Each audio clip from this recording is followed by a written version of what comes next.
Why are there so many shows starring Muppets and dozens of movies too? They said they'd watch everyone and they mean it. It's something that they've got to do. So now they pledge you a lifelong commitment. The Muppets, Matthew and Sam.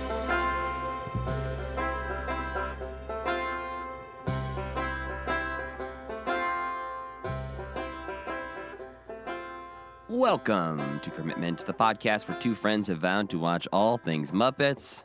I'm Matthew Gatos. And I'm Sam Schultz. And this week, in episode 80 of this podcast, we've been doing this for a long time, Sam, we are here to discuss a huge chunk of 1982 as we discuss the fantastic Miss Piggy show, as well as a number of other Muppet TV show appearances that happened between January and September of 1982. Well, Sam, you know what time it is. It's Christmas time. Oh, okay. We are recording this just after Thanksgiving, and you're hearing this the week of December 5th, if you're listening to it the week it came out. And that means we are like just prime in the season of watching Christmas things, specifically, obviously, for this podcast, Muppet Christmas things. Uh-huh. Sam, have you watched any Muppet holiday things yet this year? November 27th, you madman. Not yet. I know you have. I saw it on your Instagram that you did. No, I downloaded. So you made that. Is this all a lead up to your delightful list that you made? No. It wasn't, maybe? but it can be. You made this great list of literally every different version of Muppet Family Christmas on the internet. Because if you don't know, Muppet Family Christmas has been edited in a million different ways. There's like a million different versions out there, and almost none of them are just like the original version. But you tracked one down. That looks pretty good. Has the commercials and everything. So I downloaded that just in case it disappears off the internet, and I will definitely watch that because I love that. What else is there? Muppet Christmas Carol, which my mom always wants to watch on Christmas Day. So we'll probably watch that with her on Christmas Day. We always watch that one when we're hanging the ornaments on the tree. That is our tradition. So we have watched Muppet Christmas Carol already this year because we put up our tree on Friday. That's nice. I feel like that we put up our tree so early doesn't feel quite like the time to watch Muppet Christmas Carol. See, us is like it's a switch that flips. Uh-huh. The evening, like Thanksgiving is over, the food is still in our bellies digesting, and we're like, starts to feel like Christmas. And so we wake up Friday morning, Black Friday, and it's just like, today is Christmas. Yeah. Oh, I agree with that completely. We listen to Christmas music as we eat Thanksgiving dinner. So, See, no, like in our house, it's a very clear line of like, before Black Friday, there is like no Christmas movies or Christmas music or anything like that. Like, but the moment Black Friday starts, Christmas is here. Well, here's why we do it, though, because we abide by Macy's Thanksgiving Day Parade rules, wherein when Santa appears at the end... I think you mean Mariah Carey. Did you watch it this year? I did. I was very excited about that, because the whole time they were like, and Mariah Carey. It's like, okay, she's just going to show up on a float. But basically, she was Santa this year.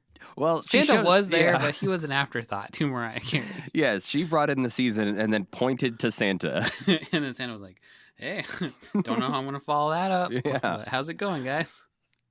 They didn't even play. So usually they have like a little Santa theme song at the end of the Thanksgiving Day Parade.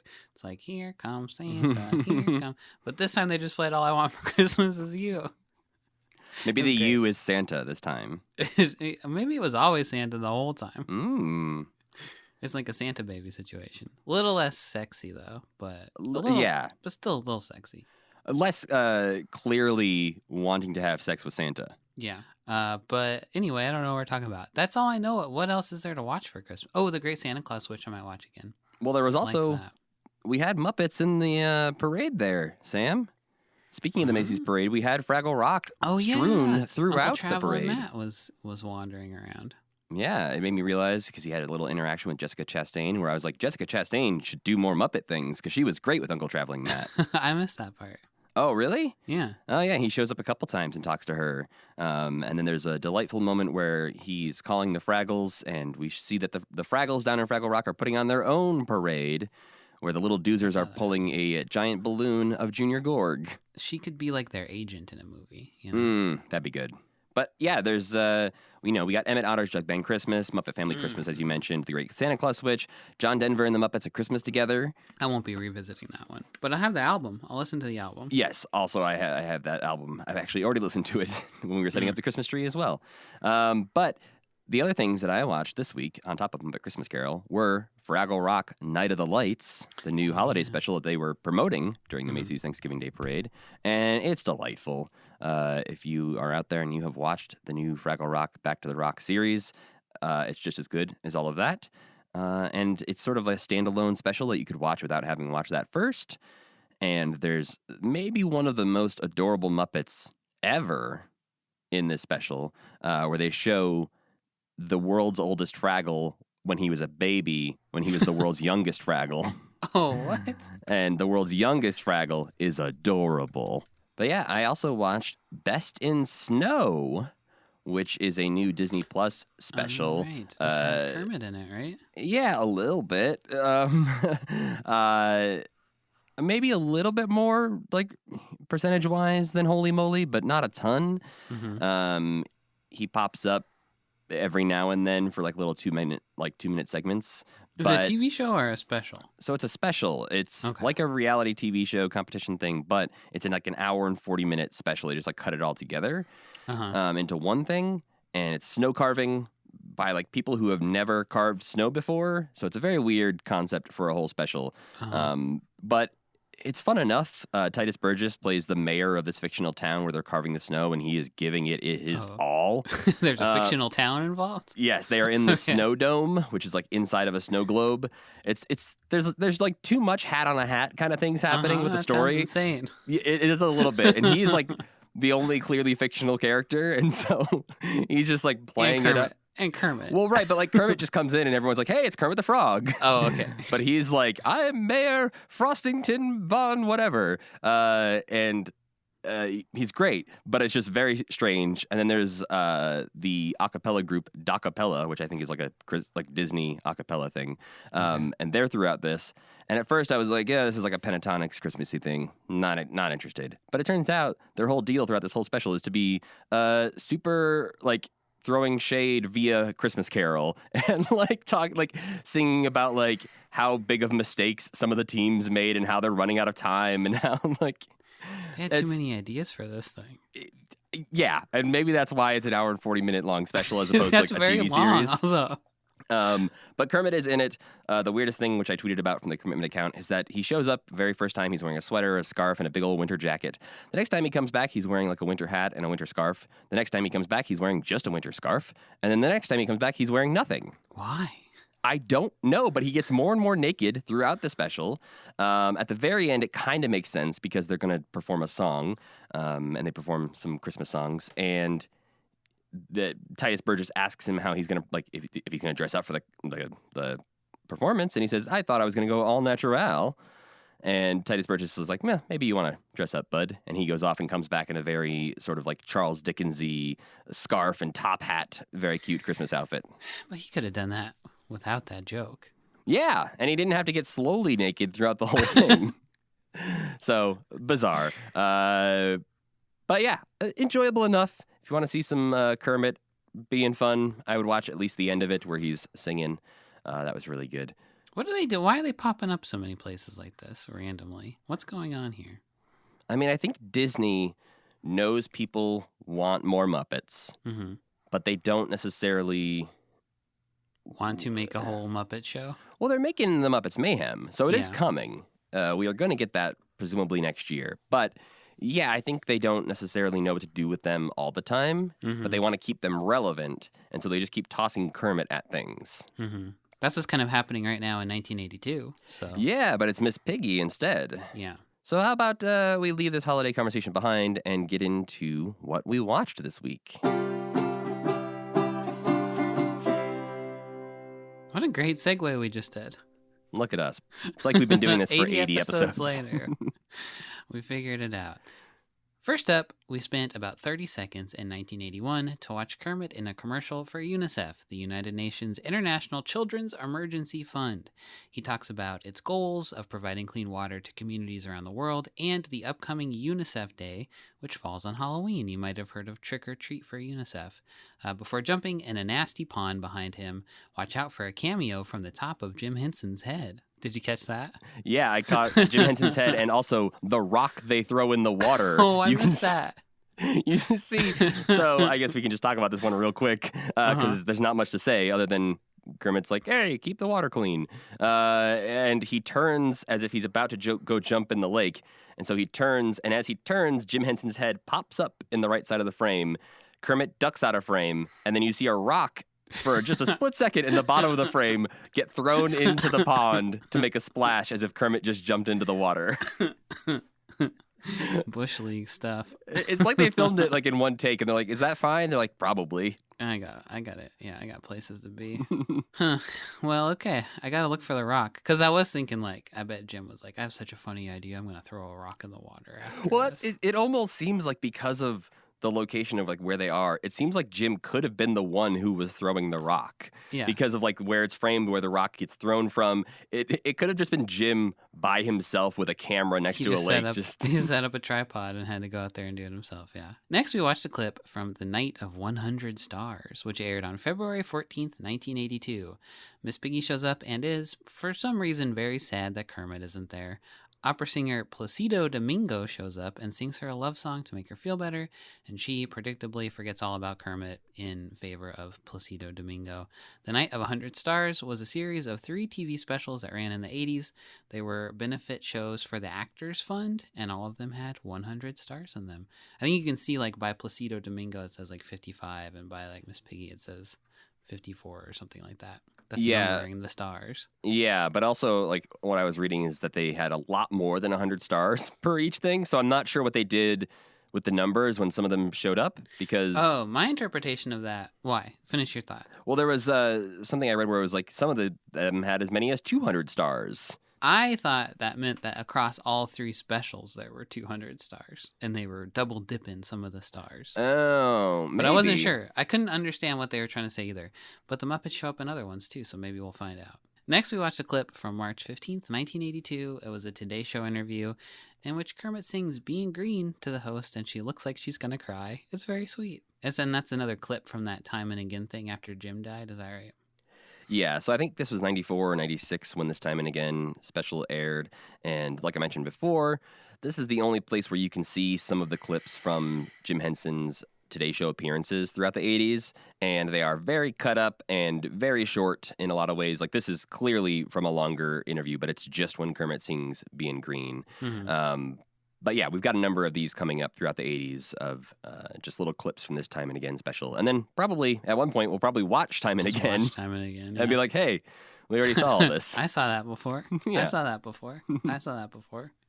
Then we watched about 17 seconds of Miss Piggy and Kermit singing The First Time It Happens at the 1982 Oscars, which I wish we could have seen more of. That looked interesting. I would love to see what happened next. I bet a bunch of people came out and danced. Yeah, from what I read, that basically the only way I could find this clip of Kermit and Piggy performing at the 1982 Oscars is attached to a longer clip where Kermit and Piggy are talking in like 2012 about the Oscars and about their experiences at the Oscars throughout the years. And so we do get like 15, 16, 17 seconds or something like that at the very beginning of the song, and then it cuts to them for the rest of it.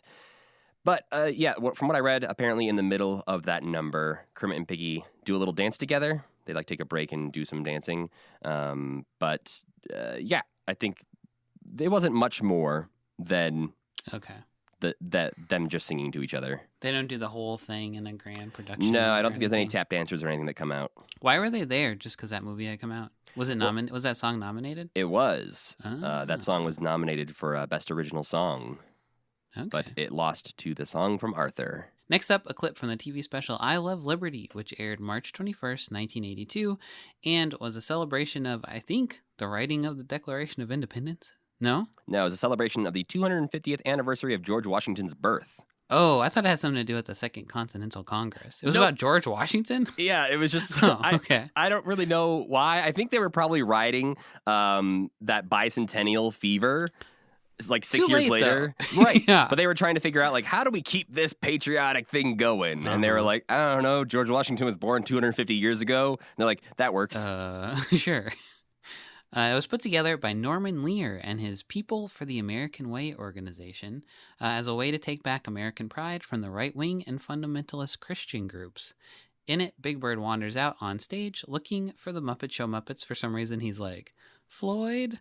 Fozzie? Very weird. I specifically wrote down the order in which Big Bird asks for help because I Yeah. love his priority list of who he's reaching out to. Because he says, Kermit, Scooter, Floyd, Fozzie, Animal, and I think he missed Piggy is maybe the second to last in there. I missed her. But the fact that he asks for Floyd's help, again, seeing Big Bird and Floyd interact in any way, I keep it off Doesn't my seem screens. right. No. Yeah, I don't need to see that. Floyd's going to want to eat him. Or give him like a joint or something. Be like, hey, Yeah, you're What's up, far too Floyd? stressed out, Bird. Here you go. I'm 4. So Big Bird wanders out looking for the Muppet Show Muppets. Then Martin Sheen shows up and starts talking to him about this time it's the Second Continental Congress, right? Yeah. I don't remember what the segue was there. He's just like, hey, you It's- want to hear about the Declaration of Independence? That's kind of what it is. Like, Big Bird just kind of comes out and starts giving a speech, and Martin Sheen's like, wait, I gotta tell you some stuff. And he's like, we were founded in turbulent times and all this stuff. And then he starts talking about the Continental Congress, and then we get Muppets Yeah. somehow. Martin Sheen seems kind of crazy in this clip. He's got something going on with him, I feel like. He's just got a manic energy. So then we flash to the Muppets putting on a play of the writing of the Declaration of Independence, where Kermit explains that the chaos of the Muppets is actually a perfect fit for the chaos from which the United States was born. So they do some like reenacting of the writing of the Declaration. A big fight breaks out. They start hitting each other with their canes, and then Kermit calls for the big musical finale, and they sing a medley of Brotherhood of Man and When the Saints Go Marching In. And then Piggy, who so far hasn't had a part in the play, but has been trying to like sneak in and be George Washington and be different characters in the sketch, busts in dressed like Lady Liberty. Then after that, we watched the Fantastic Miss Piggy Show, which aired September 9th, 1982. It's about 6 times longer than the I Love Liberty sketch and about half as good. Miss Piggy has a TV special all about her, is basically the concept. It also features 2 guest stars, John Ritter and George Hamilton. The whole thing sort of plays out like an extended Muppet Show episode, kind of. It has songs and sketches, and then some backstage plot beats in the control room where the other Muppets are producing the special. Then in the end, Miss Piggy brings out a network executive and thanks him for giving her her own TV show, and then he says that it wasn't a TV show, it's just a one-time special, and she goes completely ballistic and leaves. Then John Ritter has to dress up like Miss Piggy and take over for the final number, but then Miss Piggy comes back and sees him impersonating her, goes blind with rage, and destroys the entire set with her bare hands. So that all happens in like the last 4 minutes of the show, and then before that, a lot of other stuff happens, I guess. And also Tony Clifton, aka Andy Kaufman, playing a terrible lounge singer, is there for some reason too. Truly the most wild part of this already extremely wild special is the fact that Tony Clifton is there and pops up multiple times. A bunch of times. And I kind of like that. Oh, we'll talk about it later. Yeah, but it's definitely the highlight for me as well. Yeah. So John Ritter was one of the stars of the sitcom Three's Company, which had at this point been running since 1977, was still a huge hit. I think he was like as big a TV star as you could possibly be at the time that this special came out. And George Hamilton is well known these days for being super tan, but he's also an actor. He was in lots of serious stuff starting in the 60s, but then in 1981, he started in a surprise hit comedy called Love at First Bite, where he played Goofy Dracula. And I think everyone was like, hey, George Hamilton is funny. Who knew George Hamilton was funny? So he was still kind of riding off of that like late career heat of, not even late career, just like a little resurgence of, you know him as the tan guy, but now he's the funny tan guy. And Tony Clifton is an Andy Kaufman character who sort of mysteriously kept showing up after Andy Kaufman died, and still shows up from time to time, like in LA nightclubs and stuff. So he is either a ghost, or people have just been like dressing up like Tony Clifton. Who's to say, really? Yeah, he's probably Bob Zamuda. Right, he's probably Bob Zamuda, but he might be a ghost, Matt. He could don't also know be for sure. a ghost. Some theorize that it's Andy Kaufman who faked his death. Yeah. Or, again, most likely, it's probably Andy Kaufman's comedy partner, Bob Zamuda. Well, okay. Spoil sport.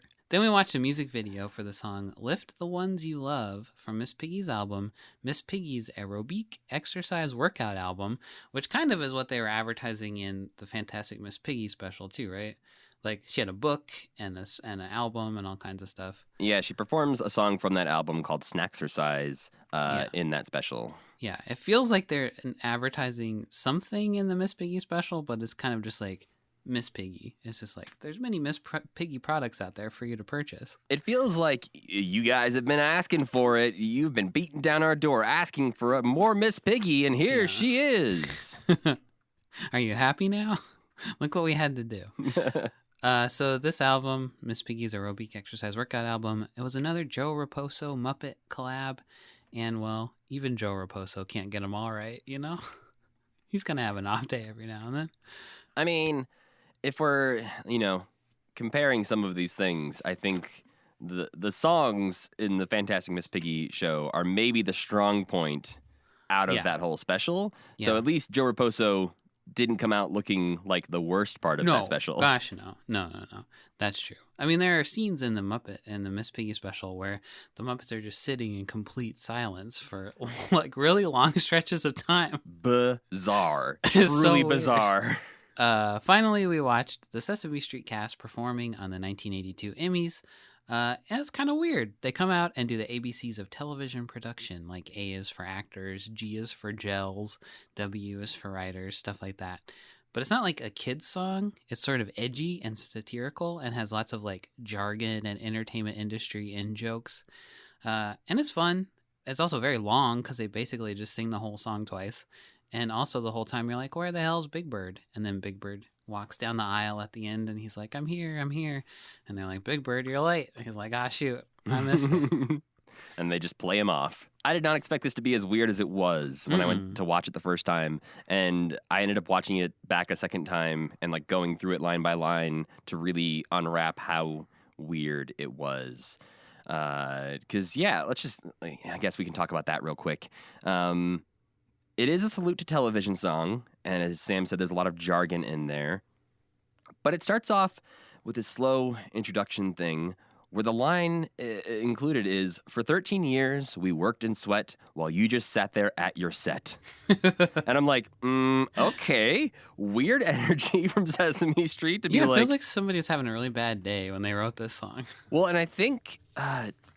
my gut says this is a Joe Raposo number as well. I don't know if that's confirmed, but this feels like Joe Raposo getting to like let loose and like step outside of his Sesame Street shackles a little bit. Uh-huh. Because I wrote down some of the highlights where they say like A is for antenna and audio, that's sound, an agent who's around to take his 10%. And they talk about C is for cancellation, which makes them depressed. Yeah. And then there's O, which was for overworked, over budget, and overcome, which is like sung by Telly Monster. Uh-huh. What's even weirder is they have the kids there singing with them. Yeah. And so the kids are also singing all of these like tongue-in-cheek meta references to Those television kids are pros, production. though. They were doing a great job. Oh, yeah. They are not the sort of like These are not unscripted- Sesame Street kids. No. These are industry kids.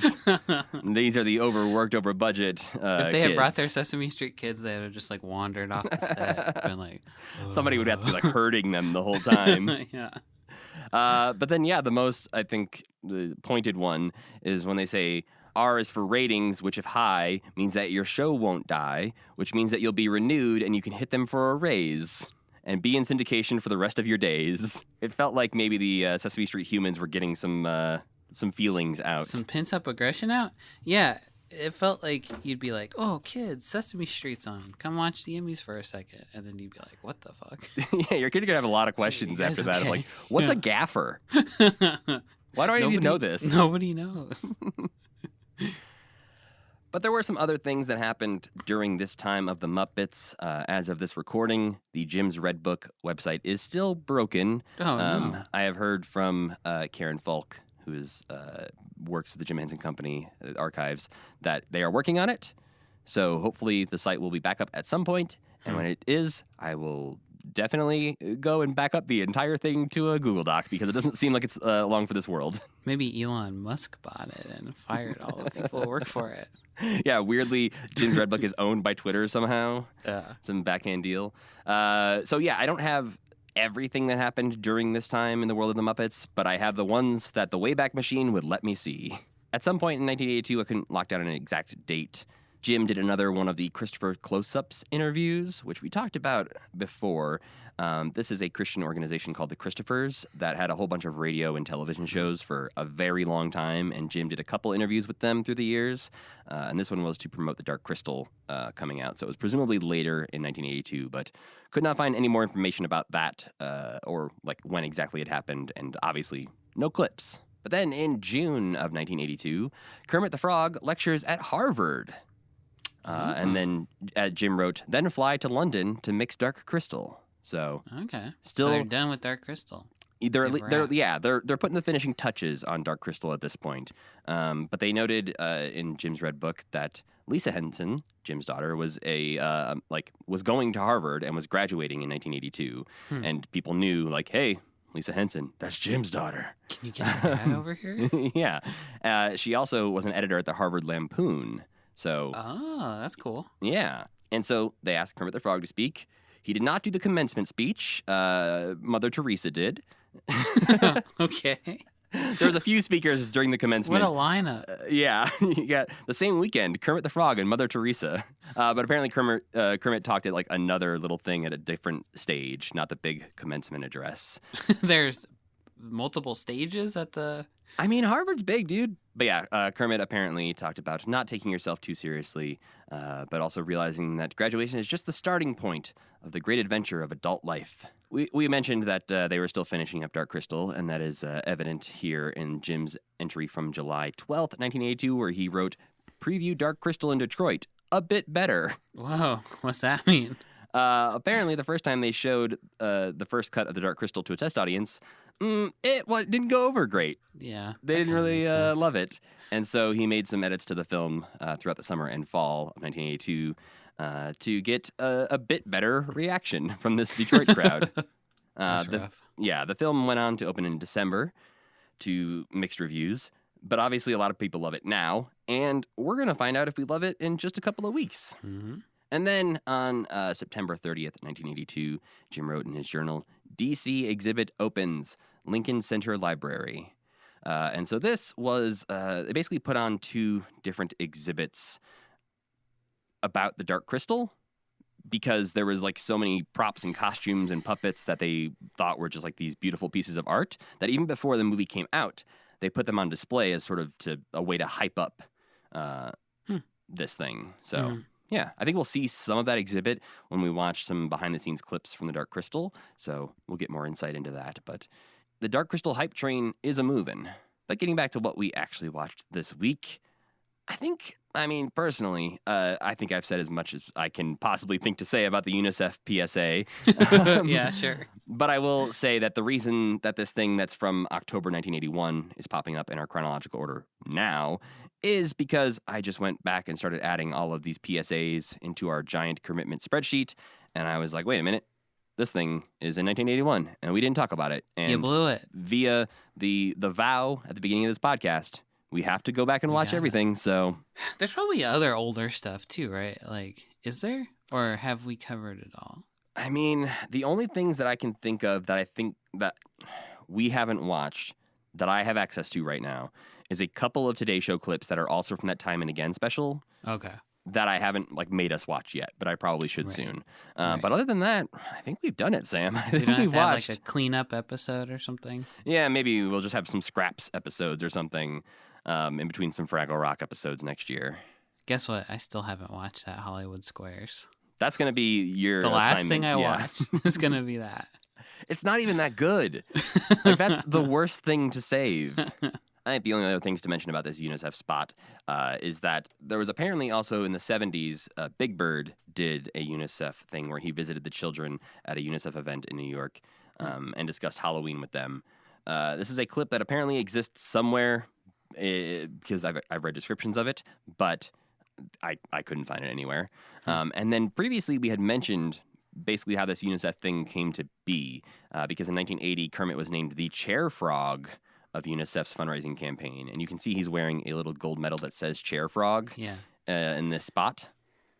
And yeah, apparently the fundraising was said to be better than any previous year once Kermit was named chair frog. So, Wow. yeah. It's kept me... People love that. They love that Kermit. And then we watched the February 14th, 1982 Night of 100 Stars special. We didn't watch the whole thing, to be fair. We watched about 6 minutes from the middle of it. This is for the Actors Fund, which is a charitable organization that supports performers and behind-the-scenes workers in performing arts and entertainment. At first, when I heard the Actors Fund, I was like, are they just, like, raising money for themselves? Like, Liza Minnelli's like, yes, donate money to me, please. I mean, kinda. If Liza Minnelli fell upon tough times, she could turn to the Actors Fund, right? Yes, presumably. But yeah, you mentioned that Piggy is surprisingly upset that... She's crying. She's weeping openly. And for too long.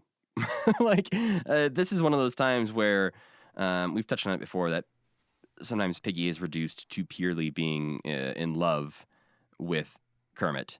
Yeah. And this is one where it's even more reduced down to Piggy misses Kermit more than anything she's ever missed before in her life. Yeah. The strongest emotion she's ever felt is right now. Just because he couldn't Kermit. be at this one event with her. Yeah. I don't really buy it. She'd be so pumped to be there. Well, and the Piggy we see elsewhere throughout this batch of things we watched in I Love Liberty or her own show is not the Piggy who's going to cry on stage at the Night of 100 Stars because Kermit won't be there. She is the one who would take advantage of the stage time and try to show up Placido Domingo. But instead, she needs him to cheer her up by doing a Kermit impression. But that actually makes her more sad because she's then reminded of Kermit.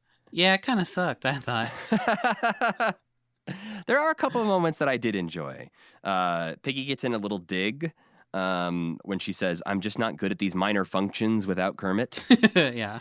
And then as Placido is trying to cheer her up at the end, a piano starts to come in as he starts to sing a song.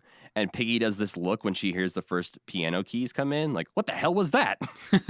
I miss that. Yeah. But yes, other than that, it kind of sucked. Yeah. This is not a mode that I like Piggy to be in. It seems like a big wasted opportunity.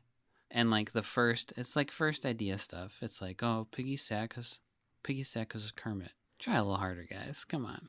Yeah, and I think what is evidence in this batch, maybe more than ever, is that people like Jerry Jewell do a great job writing for Miss Piggy and other Muppets. People who aren't Jerry Jewell struggle.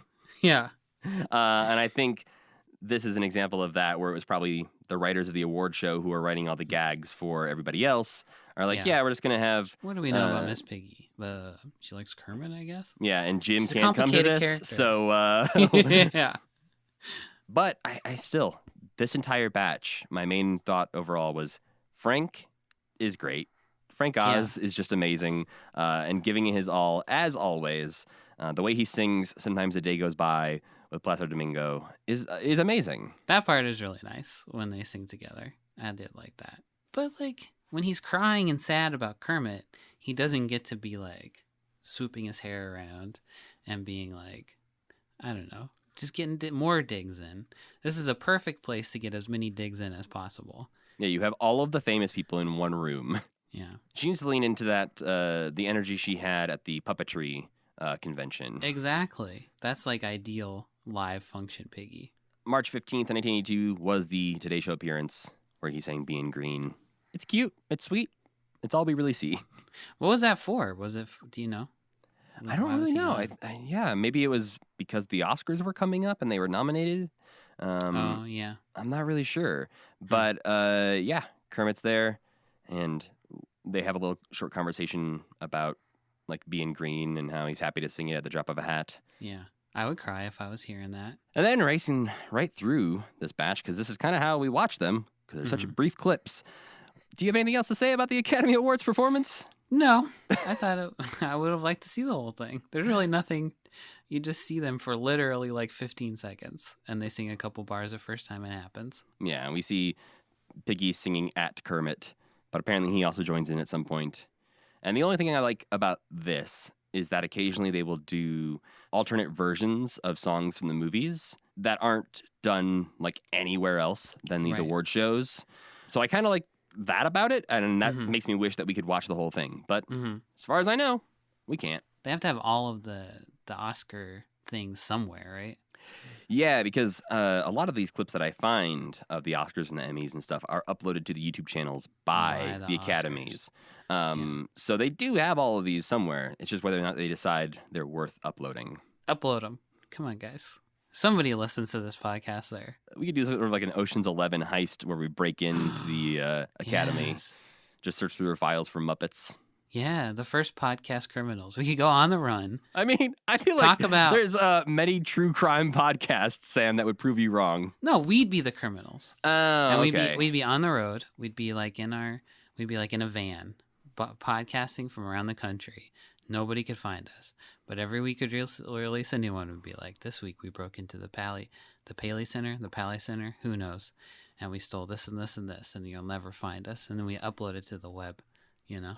This is what's going to happen when we catch up when we're like 50 and we catch up Yeah. to everything Time to go on a that heist. the Muppets have done. We're like, well, there's this handful of things we've never Yeah. been able to see. Let's go break them out of the vault. Won't that be so annoying if we get to the end of it and we're not, and nobody has been like, hey, come see this or whatever. Or they're like, we got this secret thing. Right. We deserve it. There's certain things that I will always wish we could watch, and some of them, who knows if they're lost forever, like the episodes of Jimmy Dean Yeah. that I don't know if they've ever been released anywhere. So I don't think we're gonna necessarily see those. I feel like they would have been released already if they existed. But every now and then somebody finds a weird tin of film on a shelf somewhere, and they're like, "Hey, I found a lost cut of Citizen Kane. Anybody want this?" And so maybe we were just waiting for the archivists to stumble across Yeah. a box of Muppet things and go, "Hey, I found all of Sam and Friends." I should give the Commitment Boys a scoop. Give us a scoop. I say, if anyone ever has any scoops, mail@commitment.com is our email. Well, we'll keep you anonymous. Oh, But yeah. there are times where I see things on YouTube or archive.org that are supposedly only available at like the Paley Center or elsewhere. And it's clear that somebody must have snuck that out at some point or made an illegal copy. And I'm grateful to them, but also like I wonder if they could actually get in trouble for what they have done. Who knows? If they did it because of us, they should put a little signal in there that it's because of us. They should put Then we're going to be an accomplice, Sam. well, no, we won't say what the signal is. Oh, I see. I thought you meant like put the commitment logo as like a watermark. They could put S and M in it somewhere. Oh, S&M and the Muppets. Perfect. What horrible initials we have! I never even realized. I mean, we could say M and S. Like, Yeah, I guess so. Not That's- horrible, just like off brand for us. yeah. Old S and M. This is the S&M podcast. It's a good thing we didn't call it that. We might have way more listeners if we did that. Well, getting back into what we watched this week, March 21st, 1982, was the I Love Liberty special that Sam talked about. This, notably, is the first special that David Rudman would perform with the Muppets in. Yeah. David Rudman, who is now Cookie Monster and Janice and Scooter and a bunch of other people. Was he just somebody, an arm in a puppet? Yeah, I have to imagine he's one of the background characters because we have a lot of different characters in this who are normally portrayed by the same person. Like we have Link and Kermit, we have Fozzie and Piggy, so I feel like he must be just performing Floyd or something in the background. His most famous credit maybe is in Scooby Doo and the Mystery Map, though. Yes, the director of Scooby-Doo Yeah. and the Mystery Map. But yeah, the writing credits for this, which is something we were talking about earlier, are Jerry Jewell and Peter Stone. Peter Stone wrote the book for the musical 1776, so they really called in the big Oh. guns. It's like that's like Hamilton of its day, probably, huh? I mean, yeah, I would say so. Yeah. It's actually a really fun musical. The movie is great. Mr. Feeney plays John Adams. Oh, is it funny? Yes. Okay. It's 70s funny. I read you loud and clear.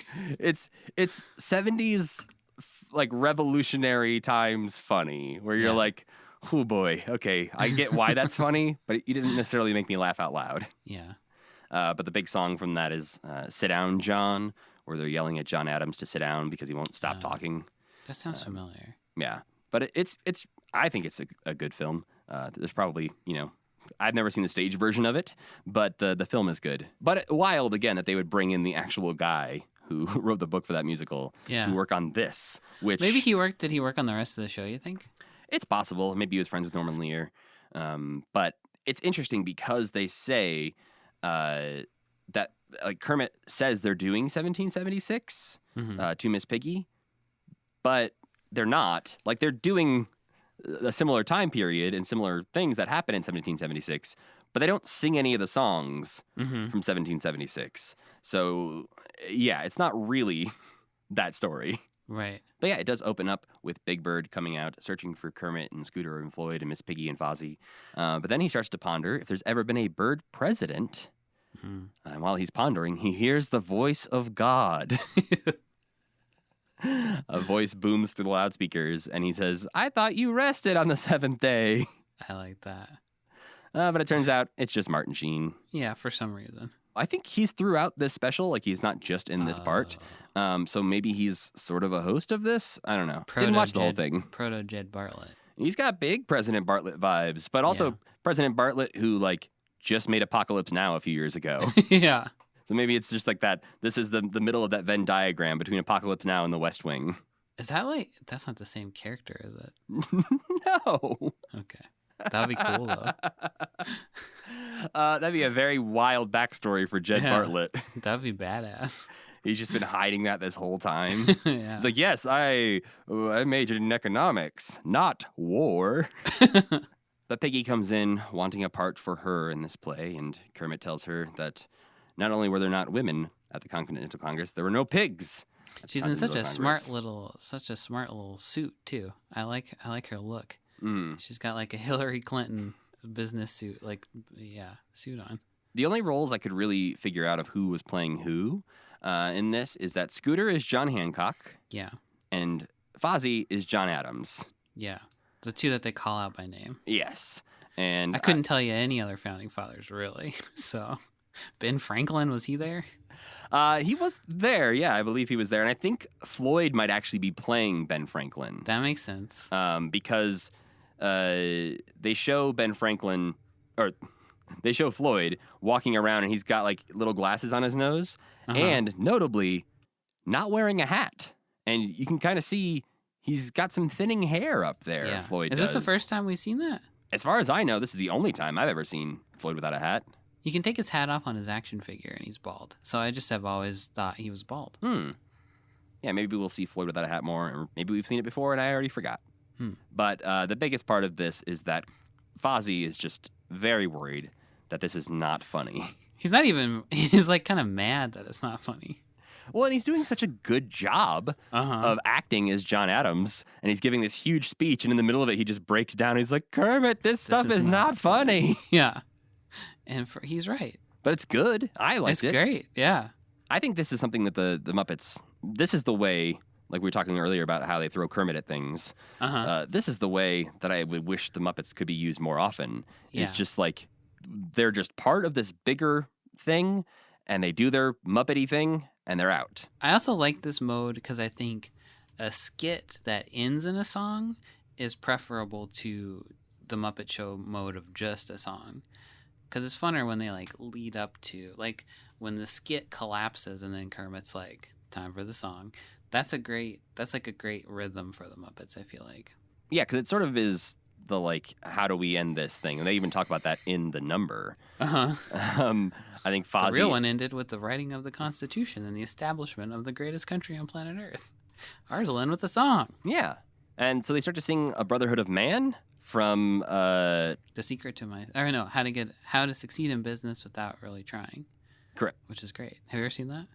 I have not. I've suggested it on this podcast before because it's kind of a proto Mad Men a little bit. Right, because it has Robert Morse in it. I did look up the clip of him singing this song, and it's delightful. He is bonkers in this movie. Yeah. He looks just like Mark Hamill. He's got really big Mark Hamill energy. He does look a bit like Mark Hamill. Yeah, but I think the reason he's in Mad Men is because of that movie. That would make sense. And yeah, it goes from Brotherhood of Man into Saints Go Marching In.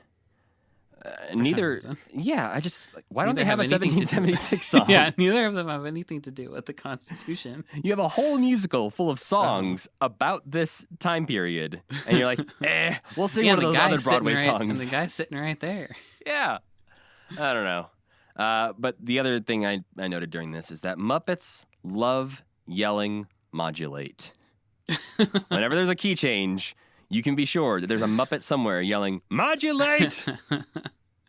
Because Rolf and Fozzie do that when they're playing together, right? Well, when Rolf was doing that, I feel like all the way back on Jimmy Dean. Yeah. And I think it's one of those where it just is, Jim finds it funny. I just think it's funny. I think it's funny, too. Oh, yeah. It is good every time.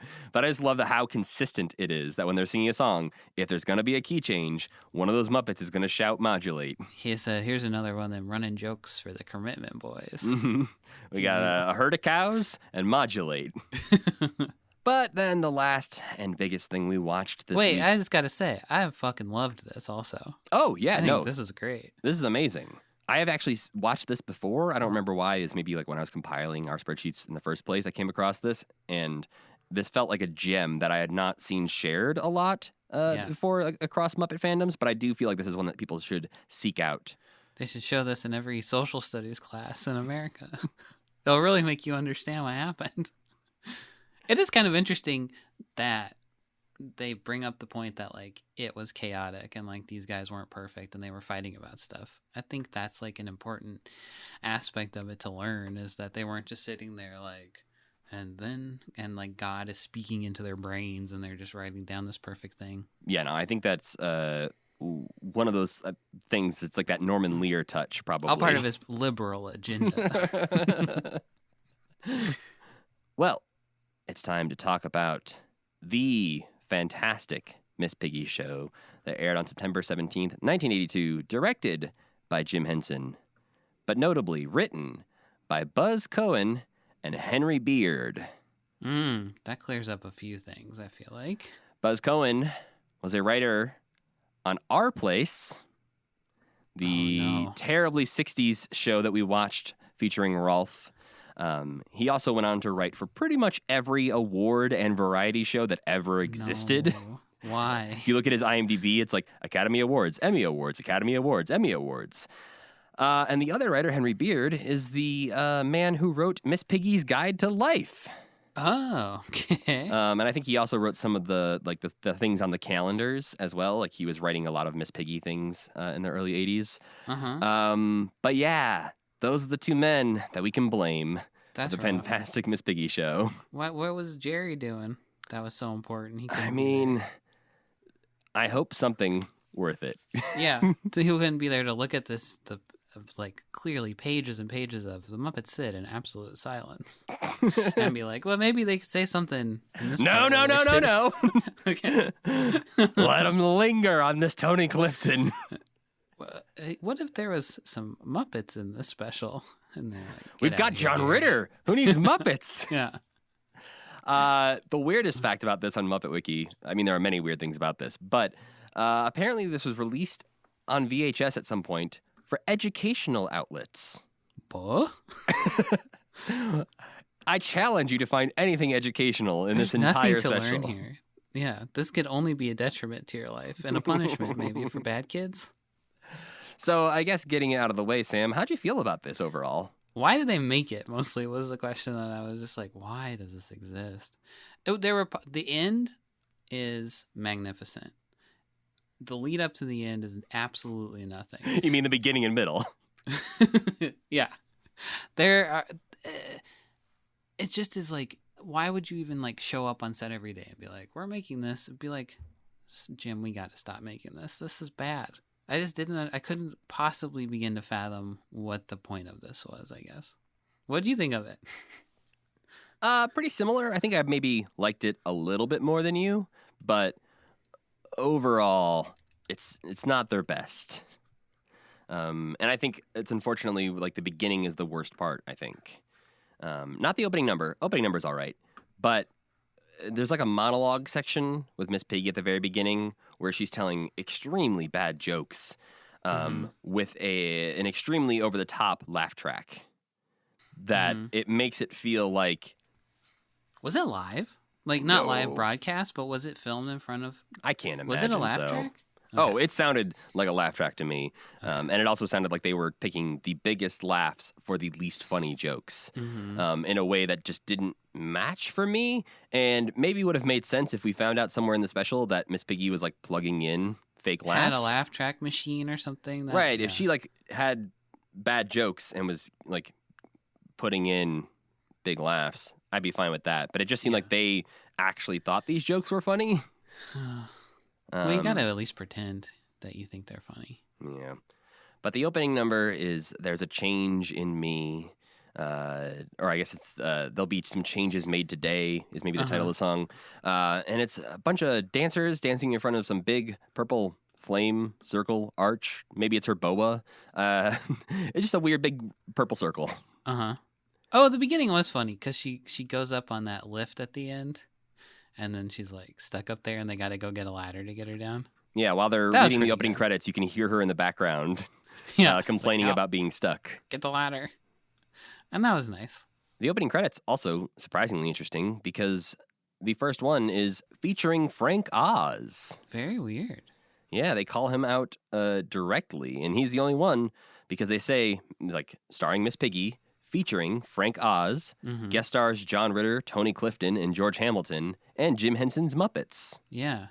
So Frank Oz is just singled out, which, to be fair, he deserves to be because of this. Like, but we've never really seen Muppet performers singled out like that. I bet his agent was playing hardball. Well, I think there's some things about this in Brian J. Jones's book that some of the other Muppet performers sometimes resented the way Frank was like held up on a pedestal and like treated separately from a lot of them. But I mean, I gotta say, it's one of those things where it's like he's been there the longest, and I also understand that like He's got the fucking heat. Look he's at this Yoda. man. He's Yoda.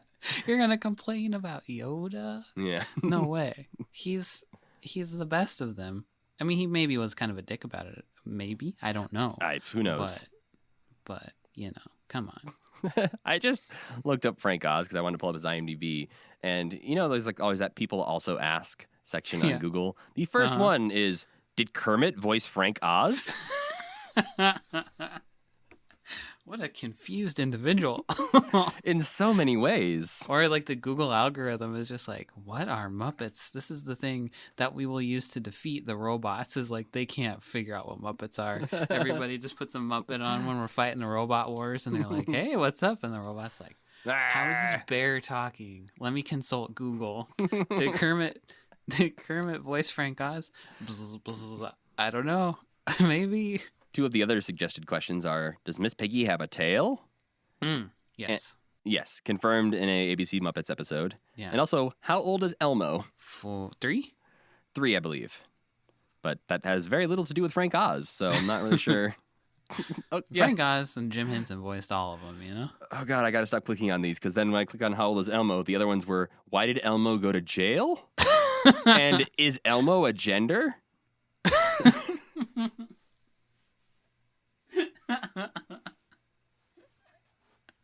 This is our new podcast. We gotta go there and find answers to all these questions. See, now we just need Elmo on autocomplete, which I believe he has done, but they didn't let him answer these uncensored questions. The one gender, Elmo. We are all Elmo. I think John Ritter and George Hamilton are very weird choices for this special. Yeah. I think John Ritter... I read the Tough Pigs review of this. I think John Ritter makes sense because he was big, and this was on ABC or whatever channel Three's Company's on. Mm-hmm. But in that write up, they also didn't seem to know why George Hamilton was there. Like, I don't think he knows why he's there. Yeah, I like I like the fact that he doesn't want to be there. I think that's kind of fun. But yeah, so it's weird that they're both there and they're played together. Like, they're together. There's no connection there, really. No, and the they dynamic... don't even really talk to each other, I don't think. Not really. They do one little bit together where they're reading off cue cards that Miss Piggy wrote for them. Right. And they're okay in that. But the dynamic here is that John Ritter and George Hamilton both show up. Piggy is really into George Hamilton, but he could not care less about her. Whereas John Ritter is in love with Miss Piggy, and she has no interest in him. Yeah. But that doesn't really... It doesn't pay off or anything. No, and it actually, at the very beginning, I was like, oh, I feel like John Ritter is a good choice for this. Like, he kind of makes sense to work with the Muppets. And the more he kept going, I was like, never mind, get him away from Muppets. I do like him also at the end when he is standing in for Miss Piggy. I think if there had been an aspect of it where he was like, I'm going to steal this special or something, maybe then the payoff would have made more sense. And you just get rid of George Hamilton completely. You mentioned that there's the backstage sort of plot to this. That it's not really a plot, I guess, but we see the control booth where Kermit is playing the director of this, and he's got a bunch of the other Muppets up there helping him out in the control room. And yeah, I think that's an interesting twist on it, but it also, again, doesn't really go anywhere. And they also, at times, literally just sit there and watch the screens in silence. Yes, that is the weirdest part of the whole thing, I think, that we'll maybe talk about a lot more when Tony Clifton is on. But when Tony Clifton's singing, they cut to the Muppets sitting in, I assume, shocked silence or something. Yeah, it seems to really, like, it almost seems like an Andy Kaufman SNL kind of bit where the joke is that he's bad and Piggy and him don't realize it. And it's supposed to be agonizing for all of the Muppets and the audience watching this. Yeah. But they just, like, lean into it and actually make it, like, agonizing for everyone. Yeah. And it doesn't fit tonally any of the rest of the special at all. It does not prime you for a burst of anti-comedy in the middle where No, the Muppets are disgusted. John Ritter and Andy Kaufman are very different kinds of comedians. Yeah. I feel like they would probably hate each other. I don't think they'd like each other. I think that Andy Kaufman would think John Ritter was probably a complete sellout. Well, I feel like John Ritter would be one of the people storming off the set of like, I can't fucking work with this asshole. Like, yeah, and he might be right. Yeah. We do get to see full-on 80s hair Miss Piggy in this. She has giant curly wavy hair going on. I think she looks cool. Yeah. Definitely. I think this is that period of time where they are leaning into Miss Piggy keeping up with the trends of the era in a way that they will do for quite a while. And this is sort of the kickoff point to Miss Piggy being the woman of the 80s. A lot of this does feel like later day Muppets in that it is not great. And you're like watching, you're like, wow, the Muppets. And then you're like, oh, okay. But then I didn't realize that trend went back this far, basically. It feels like they fell off pretty fast after the Muppet Show. Which, like, why isn't this just the Muppet Show? Why isn't she at the Muppet Theater? Like, I guess I can sort of understand that, but it's just jarring. Like, I like that they're sitting in that control room, but it's also kind of weird that they're sitting in that control room. Like, that's not who they are. It is almost who they are in the ABC Muppets series, though. Yes. And Muppets Tonight. Yes, there's definitely some of the TV production behind-the-scenes stuff happening in Muppets Tonight, but their roles of like Miss Piggy hosting a show and Kermit being the director of it and all this stuff feels pretty similar to a lot of the parts of the ABC series when she's got her own late-night show. Yeah, that's like an alternate reality where the little man came out at the end and said, "Congratulations on your new series, Miss Piggy." Yeah. And then it just went from there. Yeah, and then she's the new Johnny Carson, and she just goes on to rule late night forever. Yeah. But our first sort of musical number in this is the Snacksercise number, which is from her aerobics album. I mean, I feel like your feelings are probably clear on this already, but what'd you think of Snacksercise, Sam? It's nothing at all. And it's like so weird because she's clearly supposed to, so it's from an album. And when you're listening to the album, I think you're supposed to be like, she's eating food.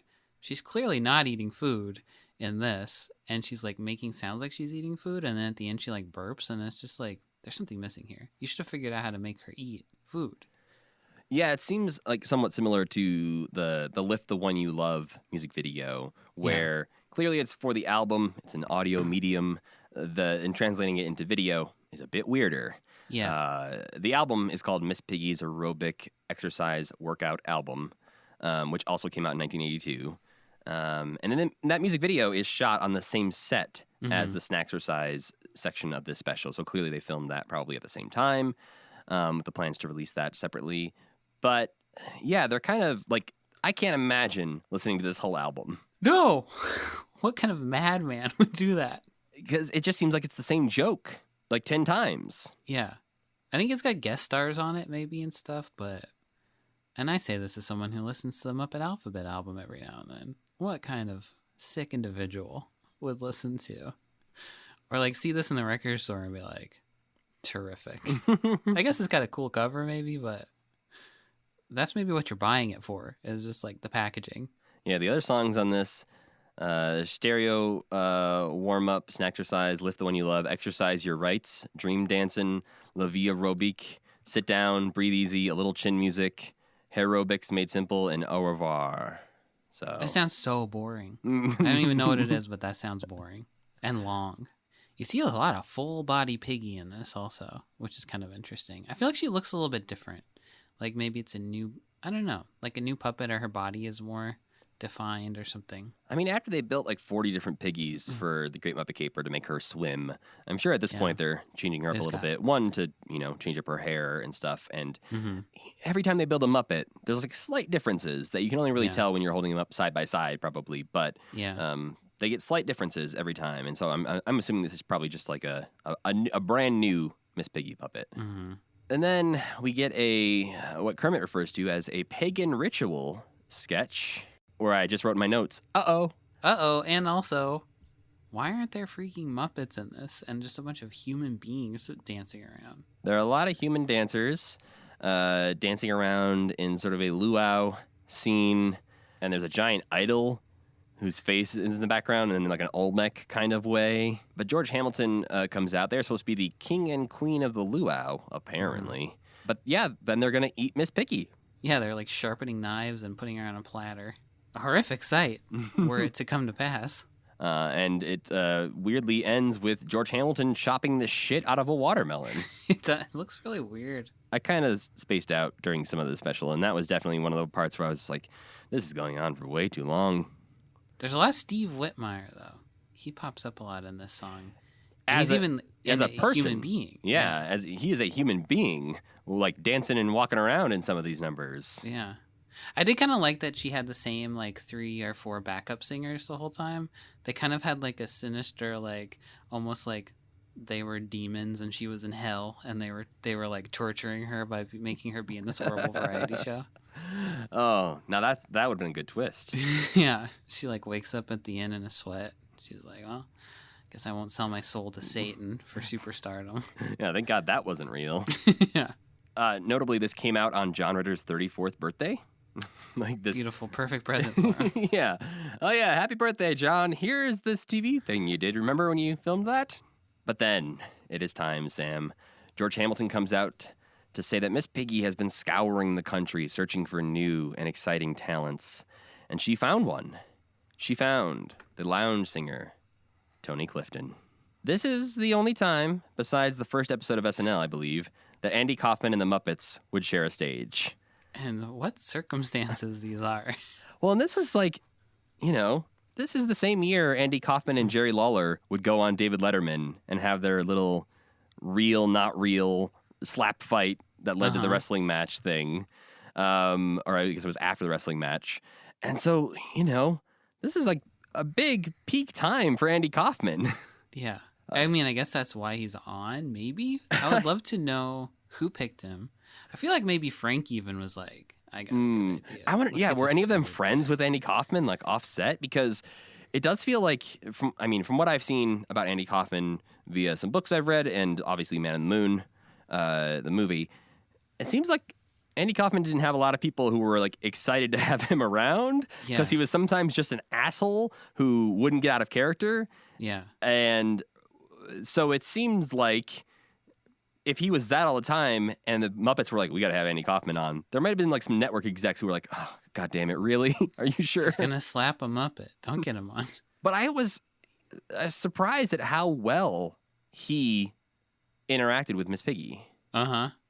When they sing their duet at the end? Yeah, and just like it didn't feel weird to me that Tony Clifton was with the Muppets in that moment. There are moments where, again, I think there's some choices made in the special that make it feel weird that Tony Clifton is there. But I think he out of the 3 celebrity guest stars, Yeah. fits in the best. It feels weirder that the other 2 are there. They seem more angry to be there, and he's just like having a great time. But yeah, this is notably only about a year and a half before he supposedly died. He died. Yeah, probably. And he's a ghost now. But this is also just before he gets voted off of Saturday Night Live. Voted? Yes. Dick Ebersol, who was in charge at that time, thought it would be like a funny joke because a lot of people didn't like Andy Kaufman. Mm-hmm. And so they thought it'd be a funny joke to do a thing on the like it was like throughout the entire episode of SNL that week. They were like, here are 2 phone numbers. Call this one if we should keep Andy, and call this one if we should fire Andy. Oh, no.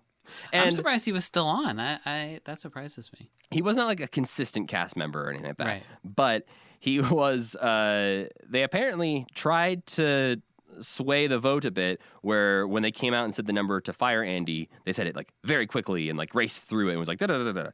And then Eddie Murphy was like, and if we'd like to keep Andy, here's the phone number. I'll spell it out for you. Here's the phone number to keep Andy. But he still got voted off. No. And so they fired him. They really did it? Apparently they really fired him, and it was a very sad time for him because he. What the hell? Yeah, it was. Yeah, very weird. So that happened this year. Yeah, it I'm happens watching like him do his little dance right now. it happens just like a few months, I believe, after this special aired. SNL voted Andy Kaufman off forever. I love when he does his little shimmy at one point, and then a guy comes up behind him and puts a stool down, and he's like sits down when he's off camera for a second and like takes a little break. I really like this part. Well, and I love again. I have not watched a ton of Andy Kaufman as himself, but I love the movie Man on the Moon. I think the Jim and Andy documentary is wild. I don't know if you've watched that. I haven't watched that, no. It's a documentary all about Jim Carrey basically being in character the entire time while playing Andy Kaufman. So like trying to lean into that Andy Kaufman thing and be like a method actor as somebody who was the most method actor. Right. And you see moments in there where people get pissed off at Jim Carrey. There's times where he shows up as Tony Clifton to things that he was not supposed to show up as Tony Clifton to. And it's just, it like brings like 2 women with him. Like it breaks into like a set while they're filming another part of the movie. And it's just truly wild. But it just, yeah, the whole Tony Clifton thing of this just felt insane to me that it happened at all. Yeah, it's from a different universe, and it inserted itself into this special somehow.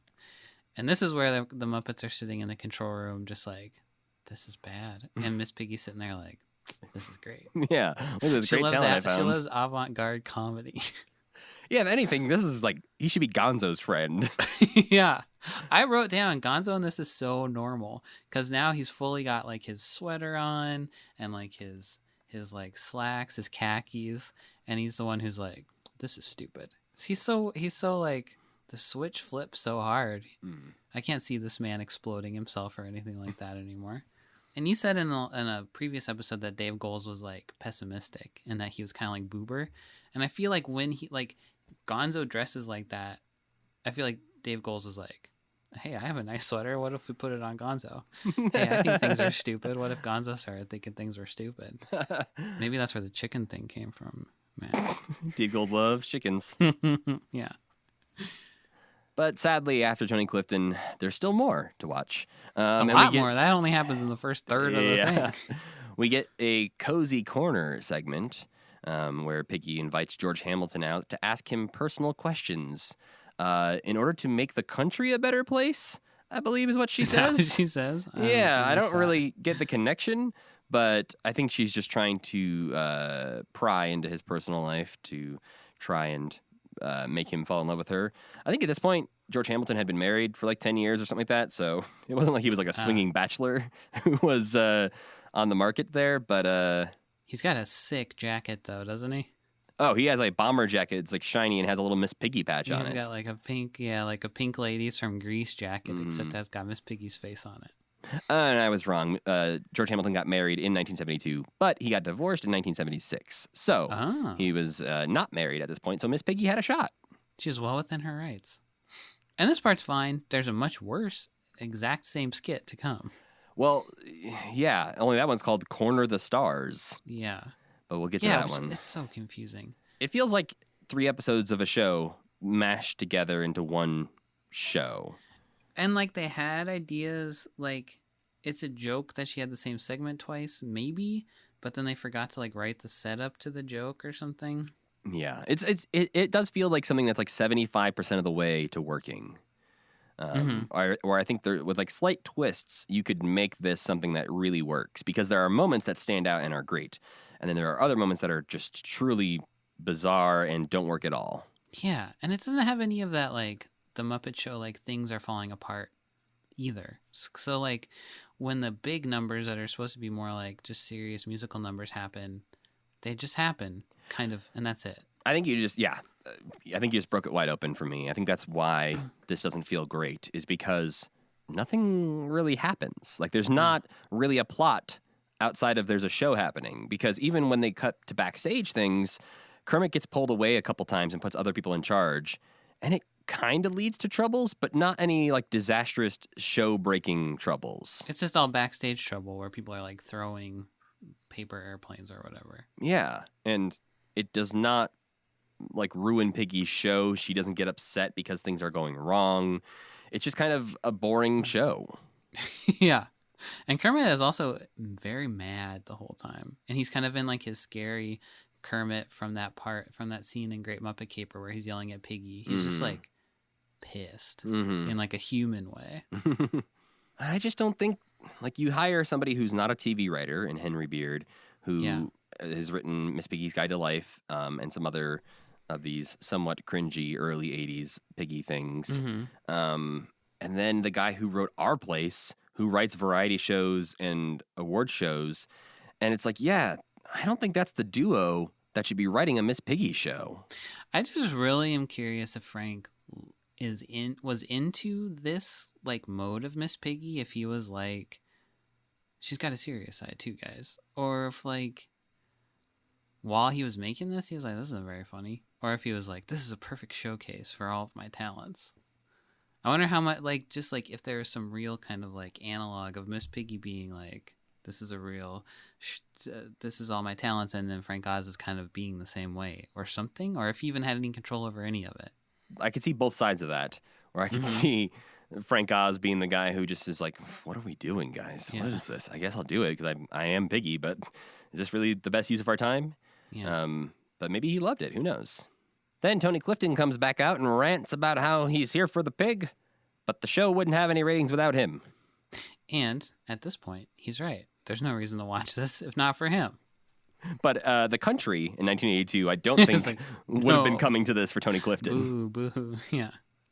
I don't even. I Do they wonder know who he how. was back Yeah, then? I wonder how prevalent Tony Clifton was on things like how obviously Andy Kaufman had been on SNL and Taxi and all these other things, and I think Tony Clifton also shows up on Taxi at some point. Oh, yeah, he does. But I don't know how often. Yeah, I don't know how often he would have been seen. So, like, was this really a thing that people knew? Who knows? I don't know. He was on David Letterman. But this is one of the earlier things Tony Clifton did, I think. Wild. Well, I guess he died really soon after this. Yeah. So some of the bulk of Tony Clifton's work is from the Fantastic Miss Piggy show. yeah, I'm guessing he was probably on Letterman and SNL and Taxi more than we can realize from a quick internet skim. It says he was only one time on Letterman. Oh, wild. Huh. Well, okay, maybe that's even more weird then, because people maybe would have just seen this weird lounge singer and thought he was a real man. Yeah, which would have actually been kind of amazing. But then it is time for the Corner of the Stars segment, which is the same set as Cozy Corner and almost the same name. And it feels like, if I'm in the editing room, I'm like, maybe we should cut one of these. One of these two's got to go because this is confusing. Yeah, because she's acting like it's a brand new segment. Like she's introducing the segment as if they've never done it before. They've never been here. And again, like you said, I think there's some comedy to be had there if she leans into that of like, Yeah, she's just like, let's try this again. she's insisting that this is a new thing. You never saw the old one, whatever, but Yeah. she doesn't really play it that way. Mm-mm. And this is when I put, never mind, John Ritter shouldn't be on The Muppet Show. Yeah, too creepy. Well, and creepy in a way, this is something I've talked about before, where if actors are treating the puppets like people or if they're treating them like puppets. And I feel like in this scene, John Ritter is treating Miss Piggy like a puppet.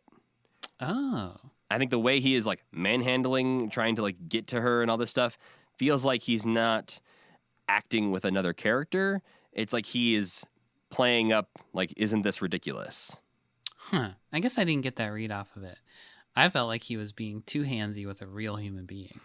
Like when he touches her ears, I was like, no one's ever touched her ears before. Do not Well, and I touch think her those are the ears. moments too that make me feel like it's, again, feeling like he's interacting with a puppet. Like it's like when people would like grab the legs of the Muppets or something like that and just like swing them around a little bit, where it's just like, Right. oh yeah, you wouldn't do that to a person. You're just doing that because you know this is a puppet, and it's like, isn't this funny? Look at this.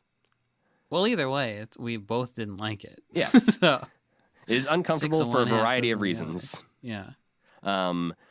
And yeah, it just like I did enjoy parts of this, but there's so many parts throughout it where the control room scenes sometimes connect and other times they don't. And so because of the inconsistency throughout a lot of this, it just kind of makes it an overall, like maybe like a C minus for me. Because there's times where they cut back to the control room and they're reacting to what's happening on set. And then there's other times they cut back to the control room and Kermit's like, take camera 2. And then that's it. Yeah. Or like Kermit is so mad with jealousy in the beginning of this, but then when John Ritter is like smooching Miss Piggy on the sofa, that seems like a good opportunity for Kermit to have come out and been like, all right, I'll square up with them, you know? But he doesn't seem to care at all. But he's forgotten that he was mad at this point, yeah. And I'm, you know, as I go to lead into the next segments of this thing, every time I go to lead into the next thing, I'm like, it sounds like I'm just pulling things out of a hat. Because the next thing is Miss Piggy's salute to the year. We had a luau where she was the queen of the luau. We had Corner the Stars. We had Don't Take It Lying Down, Sucker. And now we have the salute to the year. She loves the year. It's just a song about the months. That's it. And she's kind of like one of those gooses that people have in front of their house where you dress them in a different outfit every month, you know? Oh, yeah. I know. My mom has a couple, I think. So yeah, it's like January and she's dressed up for New Year's. It's February. Who knows what she's dressed up as in February? Probably Cupid or something. Yeah, probably Cupid or something. And then she just goes through all of them in different costumes. But I kind of like this one because the song's getting faster and faster and she's like panicking by the end of it. Yeah, she's racing to keep up with all the costume changes as they transition from month to month. Yeah. And yelling at the backup dancers or the backup singers. And like, this is where it really felt like they were tormenting her for something. And this one, something goes wrong. So this one felt like it had a point to it. Right, there's an actual Even if story in the within grand the number scheme of itself. things- Yeah. Even if within the grand scheme of things, there's no reason for any of this to exist. So, Well, and this was one of those that felt more to me like the ABC Muppet series where Piggy would be involved in a sketch but would fail in some way. And she gets to be like the butt of the joke as opposed to her just like singing "You Light Up My Life" in a glowing ball. And nothing really happens. because the joke of Miss Piggy is that she thinks she's the biggest superstar ever, but is not. But then when they forget that, that's when it's like, okay, I guess they think Miss Piggy's sexy. I don't really understand what's going on here. And hey, don't get me wrong, she's sexy. I'm not going to argue with you about that, Sam. But in this salute to the year, some months get combined because they're like, we don't really have much to say about April. So March and April, you get combined. Yeah. September, October. September, my birthday month, trash month. There's nothing going on in September. And it's time for the finale, the big concert number. Opens with Isn't She Lovely? Where Miss Piggy is singing in the middle of a bunch of really bored-looking people. It's hard to, like, now I'm looking at it again, I'm like, oh, she's like on a pedestal, and this is pretty cool, actually. Yeah. But then all I could think of was all those people have no reaction at all. When They're you sitting hear so still. like a crowd like cheering as they open the number, and it isn't those people because they're not clapping or moving. Nope. So not really sure what those people are doing. If they're supposed to be like part of the act, or if they're the crowd that's there enjoying it, but they just are bored. Who knows? This set is really cool, though. She's got like a full orchestra on like a platform above her, and she's kind of on this like pedestal. And thankfully, Tony Clifton comes out again to sing an old Muppet classic, that old Black Magic. Yeah, I thought this was cool. I rewound it, watched it a couple of times. Yeah, this is, again, I think we've seen this song maybe 3 or 4 times from the Muppets already, starting all the way back on the Sam and Friends days. But Tony Clifton and Miss Piggy, what a duo. It's great. Yeah. It's kind of great. This is what makes me think, I'm like, were Frank and Andy like friends? That's what I'm think. That's what, because you're right. Like, I'm looking at the without sound, I'm watching it again, and they just have like a chemistry together that makes sense of like maybe they knew each other, or Frank was like a big fan, or Andy Kaufman was a big fan, or something. If the whole special was just this end thing, then I think I'd like it. If it was 7 minutes long. Well, because they also do I Will Survive. That Miss Piggy it's super intense. And I think another thing, like you said, if it was just this part, great special, because Miss Piggy's doing a great job in this number, getting super excited and super into singing I Will Survive. But there is no joke to it. No. She just is singing it. And then, as you mentioned earlier, the executive comes out at the end to inform Miss Piggy that this is actually just a special, not a series. And he calls it a one-shot, to which she replies, "It's a one-shot. I'll show you one shot." And then punches him. Gives him a chop. Yeah. She's like, "I've been pouring everything into this for a crummy special." But it turns out that was not actually the finale, because as we learn, cutting back to the control room, there's 3 minutes of time to fill. So Kermit comes out to vamp, and then Fozzie comes out sneakily, thinking he's not on camera, and says, "Go on and introduce the finale. It'll go on as planned." And Kermit's not sure how, because Miss Piggy has stormed off at this point.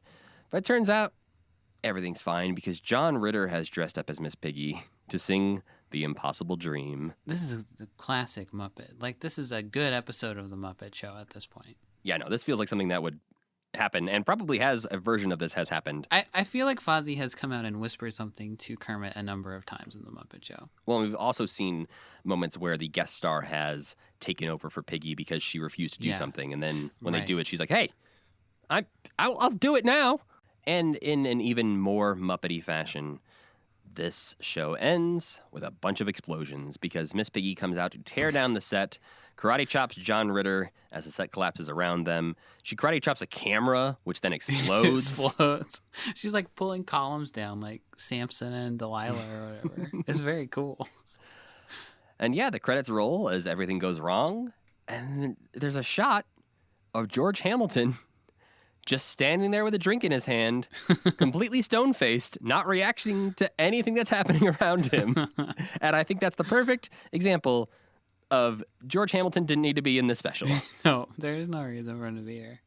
But it's like, I really like this last segment of it, because it shows how truly terrifying, like, for the first time you're seeing on screen how truly terrifying Miss Piggy could be. Like, what all the other Muppets are so worried about beyond karate chops is, like, she is capable of any amount of wanton destruction. She's got some Hulk strength to her that if you actually unleash her, she will destroy everything. Yeah.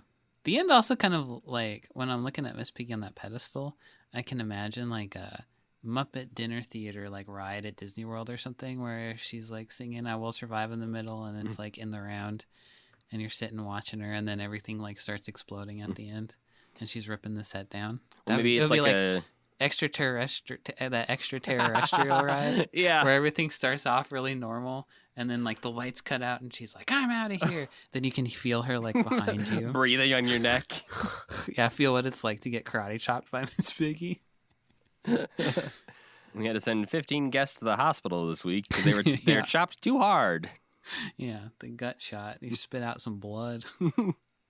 Well, I guess overall, we've talked a lot about the details of the Fantastic Miss Piggy show, but overall, are you glad it exists? And how do you feel about it? There's like a supercut version of this that would be really good. There's a version where you cut out a bunch of crap, mostly just the John Ritter interview in the middle, and maybe some of the musical number. Ugh, the Tiki musical number, like, that's got to go. Yeah.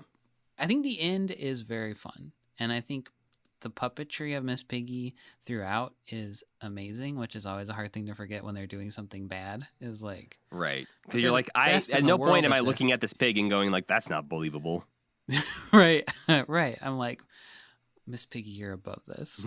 So that just means that you're thinking of her as a human being. Right. But I don't know. I'm not sure if I'm glad parts of it exist, so I must be glad it exists.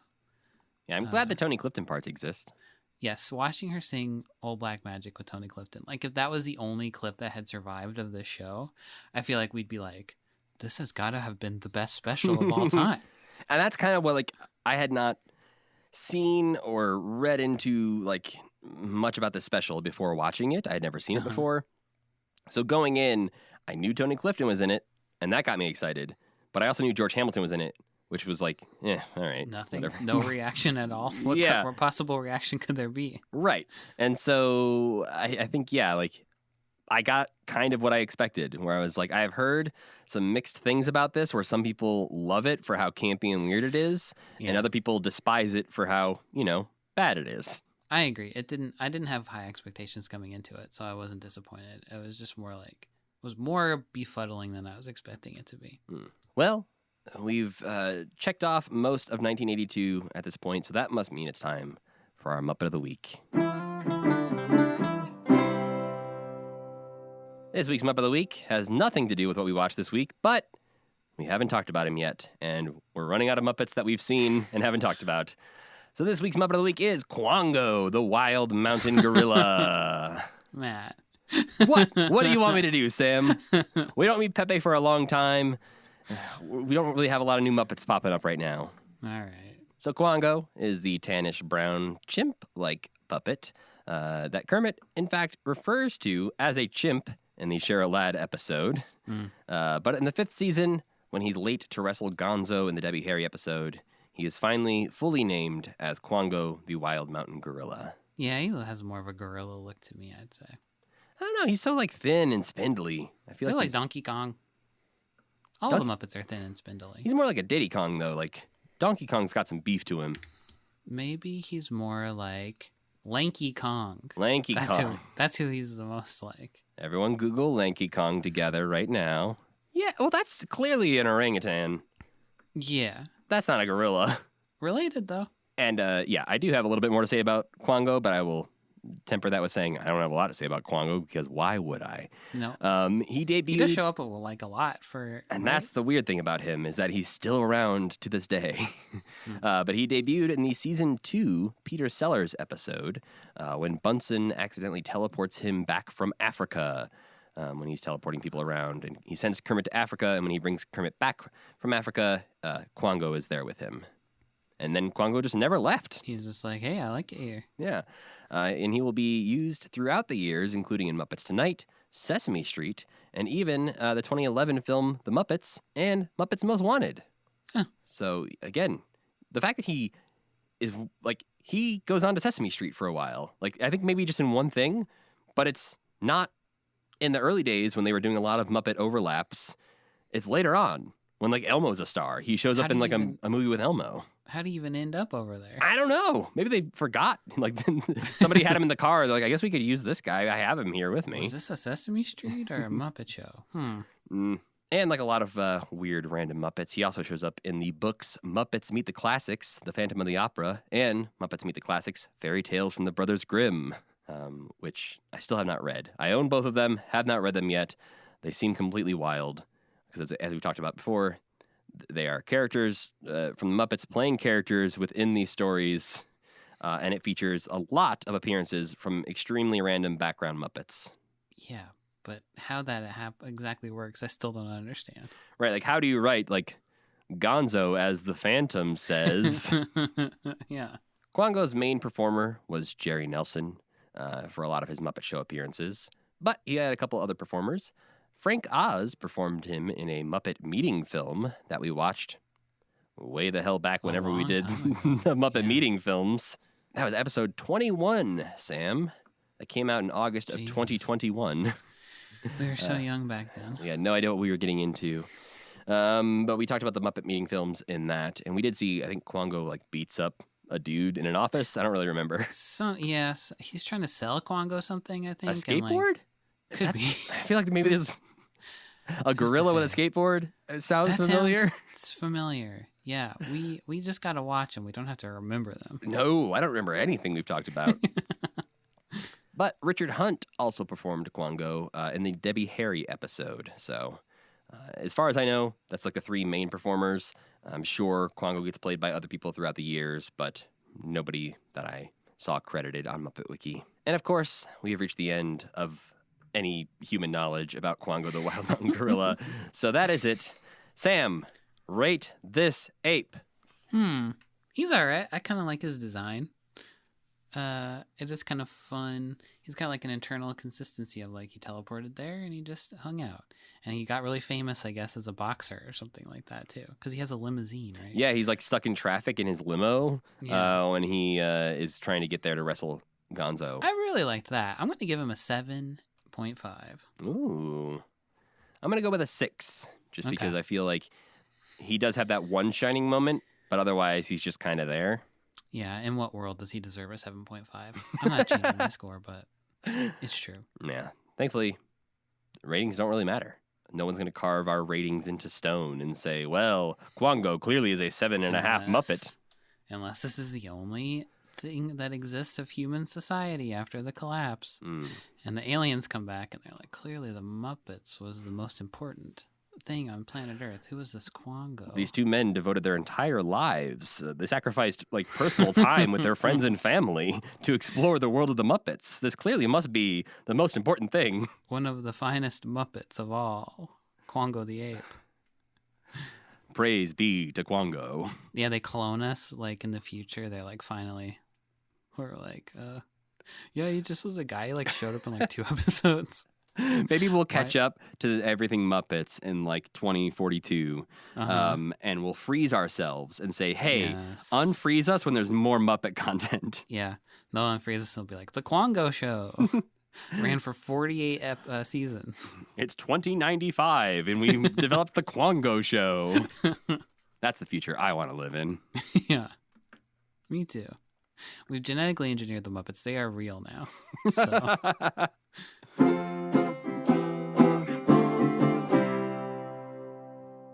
What non-Muppet things did you enjoy this week, Sam? Oh, a lot, but now I'm forgetting. Okay, I watched The End of Andor. Great. I watched the Guardians of the Galaxy Christmas special. Yeah. I actually really liked it. I have not checked it out yet, but I thought it was really fun. I laughed a lot. Then I watched the first episode of Netflix's Wednesday, the Addams Family show. Sucked. Oh, no. Major ass. Yeah, I was really disappointed. They give her like superpowers. Come on. Interesting. Yeah, they really play up the like supernatural aspect of the Addams Family, which I feel like is best when you are just hinting at how did he get stabbed and he's okay, or like how does Wednesday like literally murder Pugsley all the time and he's okay, and not really like delving into that. Right. So that was really disappointing. Gosh, that might have been it. I might have burned through all of it. We're watching Gilmore Girls again, which I might have mentioned. I think you did. Which turns out I hadn't watched that show in like 7 years and didn't realize it because I felt like we had just watched it. But that was a good show. I like that show. It's a fun place to hang out. Yeah, I feel like we watch Gilmore Girls like once a year, all the way through in this house. Lorelai really sucks, though.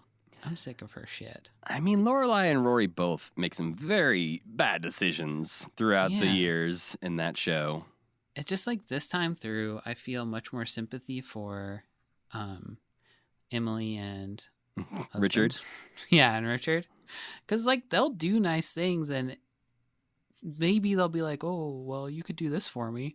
And it's like what anybody does. It's like, I'm nice to you. We're supposed to be nice to each other. And she's like, they got their hooks in you. They're going to want something from you. The thing they want is to give you free dinner once a week. Come on. Right, but at those dinners, all they do is judge her and That's what everybody's parents does. You just go home. They're not literally in control of your life. You just go home and be like, that mom sure is a pain in the ass. And then they're like, oh, you invited them to your graduation? How dare you? They're old. Let them come to your daughter's graduation. You Yeah. See, this is the thing. When you watch Gilmore Girls when it was coming out, we're closer to the age of Rory, and so we're relating to those teen problems. Then time goes by, we're closer to the age of Lorelai. Yeah, we're Lorelai's now. And so we're like, oh, wow, I'm watching this show through the eyes of Lorelai. And now, Sam, you are older than Lorelai was when she started that show. That's true. You are she older. Was like 32 when that show Yeah, started. so you're a few years older than Lorelai, and you're starting to already creep in and be like, I'm you know what? older and wiser. Her parents got some points. I'm not saying they're perfect, but number one, they're really, really rich. Be friends with them. Well, I don't know if that's the message we want to put out there in the world. Number two, they're weirdly generous for rich, old, like, probably Republican people. They'll give you all the money that you ever ask for. And in return, all they want is for you to come to dinner on Friday. I would maybe say, can we come to dinner on Thursday and not Friday? But that would be my only change there. I mean, they also try to like ruin multiple relationships that Lorelai has. So, but you just go home. You just say, "Oh, everybody's parents are a pain in the ass." Sometimes. Wow. What if your mom listens to this? Well, I bet her parents are pains in the ass sometimes too. So, all right. How about you? What did you watch? We finished up our Wes Anderson watchings with Isle of Dogs and The French Dispatch. Isle of Dogs is super fucking weird, but it was so all right. Weird. Yeah. French Dispatch, I hated the first time I watched it. This time I loved it. Interesting. I was almost gonna say, let me guess that you liked it this time, because I think about that movie a lot, and yeah, I remember being like not like disappointed in what it was, but I wonder if knowing what it is going into it will be a different story. That is 100% what happened with me, where I did not like it last time because I was expecting a Wes Anderson movie with like a big like overall story arc that would connect all these things together.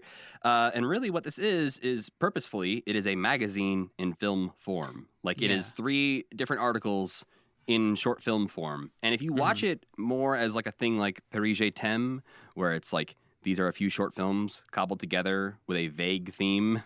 I'm going to pretend like I know what that is. Continue. Paris Je t'aime was a movie that came out, I'm going to say 15, 20 years ago at this point, where they had like 10 different directors make a bunch of short films about life in Paris.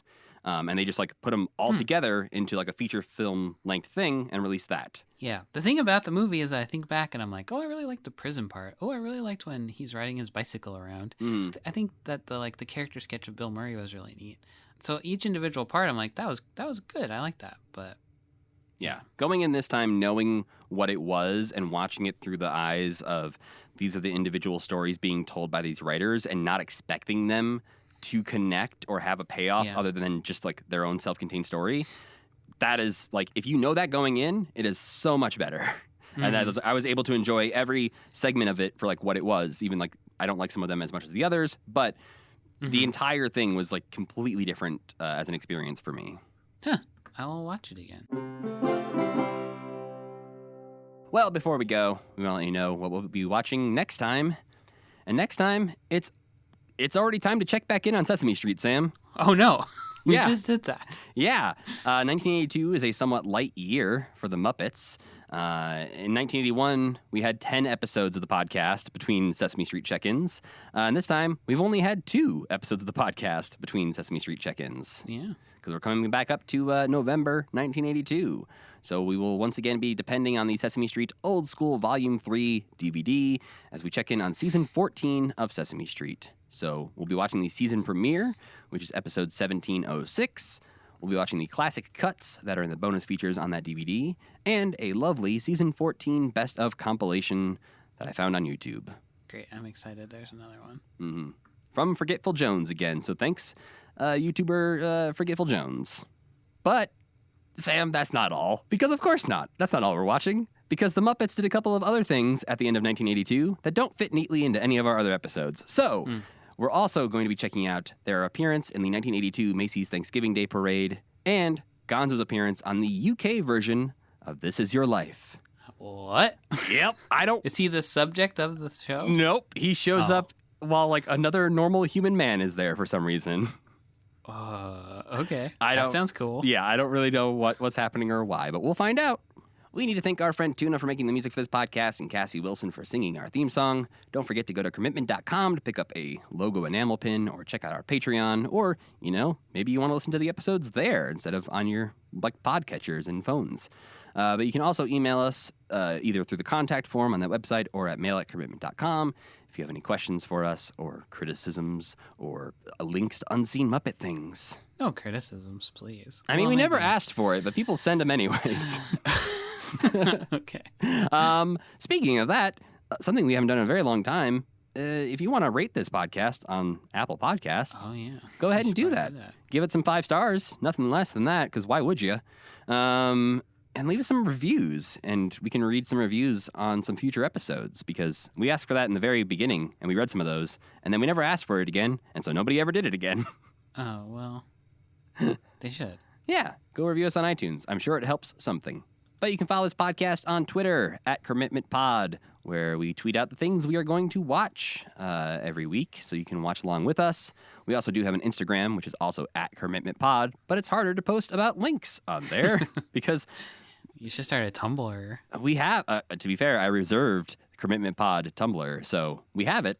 I just haven't done anything with it yet. Ooh. Yeah, so we might start using that at some point, if Twitter gets even worse than it already was. There's been a couple moments in the last couple days where I've been like, that's a lot more Nazis than I'm used to being on this platform. Goodbye. My own personal feed, thankfully, I've got so many terms blocked or muted or whatever, and I don't see a lot of the terrible shit. But I've realized that I think a lot of my friends have left Twitter without even saying they're leaving Twitter because my feed is so quiet. Yeah. Like, I'll check Twitter 3 hours since the last time I checked Twitter, and I scroll for 2 seconds and I'm already to where I was before. And I'm like, oh, nobody's doing anything. Yeah. I've lost a noticeable amount of followers. No. Which maybe is bots or something, but I don't think I did anything bad. I think I just lost 20 people. Oh, I have no idea how many followers I have. Wow, good for you. You must have so many. I can't even keep track. Come back to me. If you unfollow me, come back, please. You don't have to look at Twitter. Just have an account that follows me. Give him the meaningless numbers, people. But you can also, for now, follow me on Twitter @MatthewGatos. And I'm Sam Schultz. And as always, keep believing. Keep pretending.